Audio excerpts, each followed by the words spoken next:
નમસ્કાર, India news ગુજરાતમાં આપની સાથે નિલેશ રાઠોડ. સમાચારની શરૂઆત કરીએ તો એક મહત્વના સમાચાર સામે આવી રહ્યા છે. તો દેશભરમાં વરસાદને લઈને ચિંતાના વાદળો ઘેરાયા.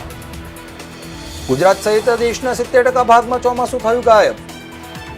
પ્રયાગરાજ ઋષિકેશમાં ગંગાનું સ્તર વધ્યું. સમાચારમાં એક મહત્વના સમાચાર. તો દેશભરમાં વરસાદને લઈને ચિંતાના વાદળો ઘેરાયા છે. ગુજરાત સહિત દેશના 70% ભાગોમાં ચોમાસું ગાયબ થતા લોકોમાં ચિંતાનો માહોલ જોવા મળી રહ્યો છે. આ સાથે જ પ્રયાગરાજ અને ઋષિકેશમાં ગંગાનું સ્તર વધ્યું છે.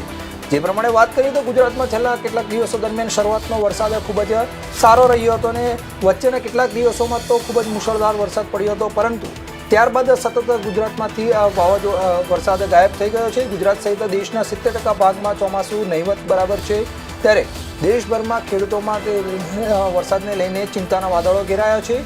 આ સાથે જ પ્રયાગરાજ ઋષિકેશમાં ગંગાનું સ્તર વધ્યું છે.